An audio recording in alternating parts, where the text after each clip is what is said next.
I just finished a Black Ops 7 campaign, and I need to be brutally honest, this might be the most confusing mix of nostalgia, hallucinations, boss fights, and emotional moments that almost land, but don't. Let's hit the only 3 questions that matter. Is Black Ops 7's campaign actually good? How does it fit in with the Black Ops storyline, and where does it rank amongst Treyarch's past campaigns? So let's find out. I'm CODBot Dan, and this is the critical point. The Black Ops 7 campaign opens with Spectre 1 infiltrating a guild base, and instantly we hit the first problem. Who are the guild? What do they want? Where did they come from? This game gives us none of that, not a single meaningful detail. They don't even have skulls. There are small hints throughout the game that they're a corporation profiting off a mind-altering toxin called the Cradle, but that's it. I can't do that, especially considering the mess you've already made. We needed motivation, politics, philosophy, anything. Instead we get, trust us, they're bad guys.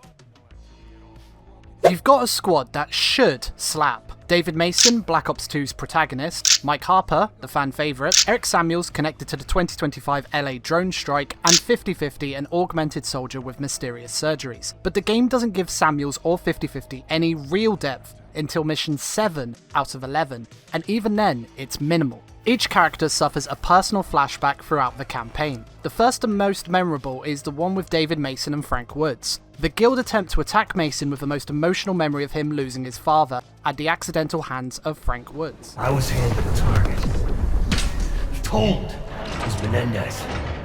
Woods relives his trauma with Menendez and then proceeds to turn into a three-headed nightmare plant for some reason. What should have been a Black Ops 2 recap turned into a Zombies campaign teaser with Black Ops 2 flashbacks. Alright, but not what we expect in our Black Ops campaigns. This sets the tone for the layout of the campaign story, especially the mission Fracture. In Fracture, Samuels fires an AA launcher, sees the explosion, and gets dragged into a Black Ops 2 memory. Samuels, what's happening? We have to save the president. The president? I was here in 2025. This could have been massive emotional depth, but the game never shows who he was protecting, how did he fail, why this has traumatized him. It's a great reference with no foundation. If Samuel says this in 4-player, then we need AI bots because I played as Mason and a random was 50/50, so minimal dialogue was included, and if we're in a Samuel's flashback, shouldn't he be your main character for this? We didn't play Black Ops 1 from the perspective of Sergey. After that, they grab drone data and move on, no aftermath. At mission 7, 50/50 finally gets her moment. Roji, Japan. About a year and a half ago. This is where it all went down? What happened in Roji isn't gonna happen again. You don't know that! We think, okay, real character development, but the entire Roji story boils down to she overclocked her augments, bots cornered her, she nearly died, backup arrived, she got scolded, fade out. And that's it. It doesn't tie to the guild, to Menendez, to Spectre 1, or to the Cradle toxin. It's just her talking about a rough day at work. Even the Black Ops 1 numbers callback is cool, but doesn't push the plot. Then we get Harper, and finally the story hits. When the team discovers a picture of Javier Salazar, the traitor from Black Ops 2, Harper spirals. His name was Javier Salazar. He was one of us. He was a goddamn traitor! Sold us out to Menendez! Harper gets distorted Cradle whispers, flashbacks, paranoia, anger, confusion over who the real traitor is in Spectre 1. This is the only character arc that feels earned because Black Ops 2 built the foundation. And then Black Ops 7 makes you fight Harper as a giant toxin mutated boss, which is hilarious but destroys the emotional weight. After Fracture, the next mission Quarantine reveals Razor from Spectre 2 went rogue, so JSOC quarantined him from the C-Link network. Section. We've quarantined Razor from our C-Link networks, but he did some damage on his way out the door. But here's the problem. I literally missed this entire reveal because you cannot pause the campaign. I had to sprint to the bathroom and came back to everyone yelling about a traitor. And Razor's big betrayal twist? He sends Spectre 1 a decryption key, which actually triggers a hard drive wipe. Karma barely saves a tiny fragment before the whole thing melts. Cool idea, but again, no setup, no depth, no payoff. We revisit Vorkuta, the iconic Black Ops 1 prison escape, but instead of fighting brutal Russian guards with Reznov, we're dodging Cradle zombies who suddenly turn friendly. And then we're running from VTOL warships. It's fun, it's flashy, but narratively it almost adds nothing.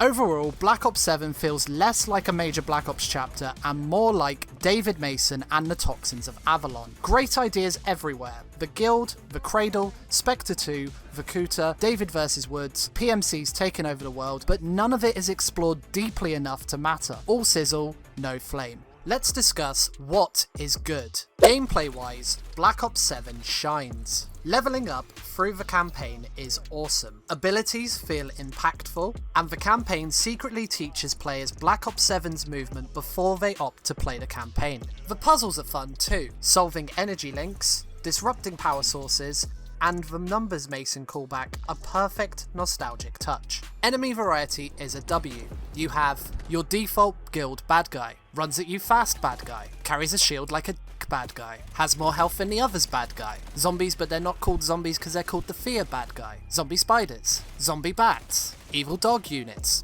bad dog. There's even a lot of bosses. That guy you know from Black Ops 2, annoying sniper person, weird defense turret, big ship kill streak, three-headed zombie plant for some reason, Big Michael, traitor guy, and the leader of the guild. This Cradle toxin mutates enemies in different ways. And yes, some sections feel like you've accidentally clicked zombies, but at least it keeps the combat fresh. Running through maps like Hijacked, Toshin, Blackheart, and multiple Avalon locations is genius. You're learning multiplayer and the future Battle Royale layouts without even realising it.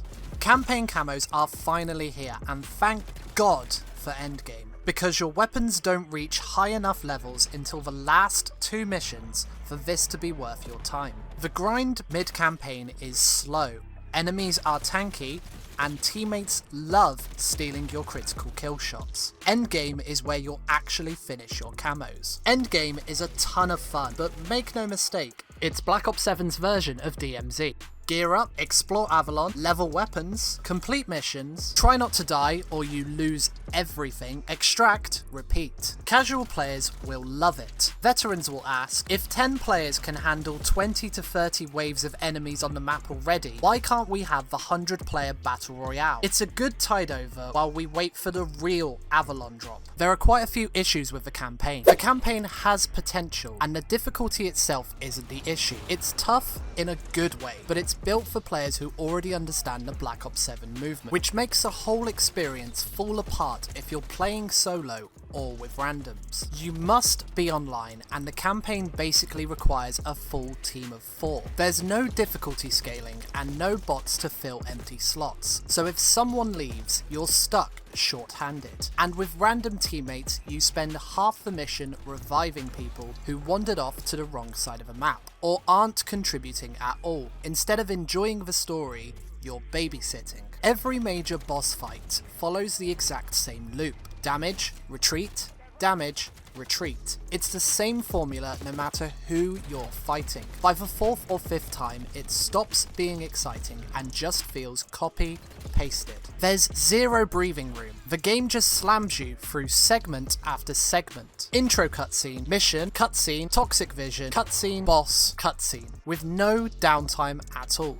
And because the game doesn't allow pausing, you can't even take a quick break without missing story moments or leaving your team hanging while you're AFK. It's 2025, we should be able to pause a story-driven campaign. Final verdict, I'm giving the Black Ops 7 campaign a light 5 out of 10. For casual players, you have fun movement, weapon leveling, good nostalgia moments, endgame is addictive, and a great early look at the Battle Royale map. For Call of Duty veterans, it's a weak story, there's no character arcs, too many identical boss fights, feels like Black Ops 2 on hallucinogens, and Mason carries the narrative entirely. Black Ops 7 is Marmite. You'll either enjoy the chaos or wonder what timeline you just played. So what did you think of the Black Ops 7 campaign? Drop a like, leave your thoughts, and subscribe, where we keep it critical. Now, it's Black Ops 6's turn in